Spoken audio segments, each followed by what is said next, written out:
जय हो मेरे नीम करोली बाबा महाराज। आपके चरणों में मेरा प्रणाम, श्री माँ के चरणों में मेरा प्रणाम। आप सब लोगों को मेरा प्रणाम। मैं पिछले वीडियो में बाबा जी की लीलाओं के बारे में बात कर रहा था ना, कि बाबा जी ने कैसे, बाबा जी के शरीर शांत होने के बाद भी बाबा जी किस रूप में प्रकट हो जाएं, ये नहीं पता, ये बिल्कुल नहीं पता।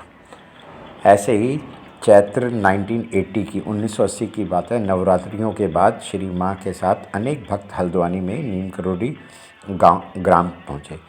तो माँ के आदेश पे वहाँ दूसरे दिन 12 बजे हनुमत जयंती पर हनुमान जी की विविध वो एक वो होता था कि चोला चढ़ाने का कार्यक्रम होता था, तो वो निश्चित किया गया। अच्छा, ये कार्य श्री विनोद चंद्र जोशी, मैनेजर जो कैंची आश्रम के थे, और पंडित किशोरी रमन जी वृंदावन के वो प्रख्यात ना कथावाचक थे, उनको सौंपा गया। दूसरे दिन प्रातःकाल में ही मंदिर की ना सफाई हुई और सजावट का काम चल रहा था। पंडित जी 12 बजे के ना कुछ ही टाइम पहले मंदिर में पधारे थे, और वो ना जितने भी लोग थे कार्य कर रहे थे उनको ये बताना भूल गए कि पूजा के लिए किन किन वस्तुओं की आवश्यकता होगी। इस कारण वहाँ पर कई चीज़ों का अभाव था, मतलब ये नहीं मिल रहा था, वो नहीं, ये नहीं था, वो नहीं था। पंडित जी को अपनी भूल पर ना बहुत दुखी हुए, पर अब इसका कोई उपचार भी नहीं था, कोई ना कोई, क्योंकि आगे पीछे कोई दुकानें नहीं थी वहाँ पे उस समय, ठीक है, बहुत दूर थे। तो उन्होंने कहा कि अब ये जितनी भी पूजा की सामग्री है, अब क्या करें, अब करना तो पड़ेगा ही। तो वो जो विनोद जी थे वो हनुमान जी के सामने बैठ के पूजा के लिए उन्होंने बोला कि चलो तुम ना शुरू करो, और मंदिर के द्वार के बाहर बैठकर पंडित जी की पूजा प्रारंभ कर रहे थे।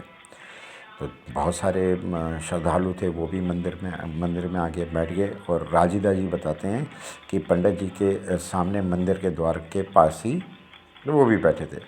इतने में एक भारी शरीर की और गंभीर स्वभाव की ना ग्रामीण बुढ़िया, मतलब गांव की बुढ़िया, एक गठरी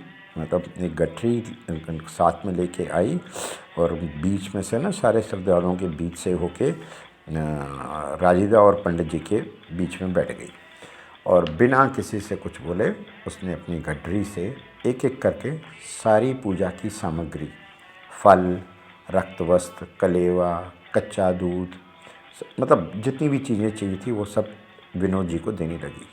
अरे सब लोगों ने बोला ये क्या है, इसको कैसे पता है, ये कौन है? और सब लोग मोहित भी हो गए कि कमाल ही है। अच्छा, उनको समझ नहीं आ रहा था कि ये बुढ़िया कौन है, कहाँ से आई है, मतलब उसको मतलब पूजा के कर्म कांड में इतनी अच्छी जानकारी कैसे हो सकती है। और वो बिना बुलाए पूजा को, मतलब जैसे ही पूजा शुरू होनी थी और लोग दुखी भी थे कि चीज़ें नहीं हैं पूरी, और वो आई और सब कुछ निकाल दिया। तो माल है। चलो पूजा शुरू हुई, हनुमान चालीसा के पाठ का क्रम चलता रहा। तो बुढ़िया ने अपनी गठरी खाली कर चुकी थी, वो उठकर बाहर आई, तो हल्द्वानी में माँ के साथ आई कुछ महिलाओं ने उसमें भंडारे में प्रसाद पाने का आग्रह किया। उसने बताया कि वो प्रसाद साथ में ले आई। देखो, वो बोली कि मैं प्रसाद भी साथ में लेके आई हूँ, और उन्होंने वहाँ मैं अपनी गठरी खोली और प्रसाद निकाला और सारी महिलाओं को दिया। उसने बोला कि मैं तो 7 कोस दूर से आ रही हूँ। फिर एकाएक अचानक वो बुढ़िया गायब हो गई। जैसे कि मैं पिछले वीडियो में कह रहा हूँ, और ये आपको कमेंट करके बताना है कि ये बुढ़िया कौन थी। जय हो मेरी नीम करोली बाबा महाराज।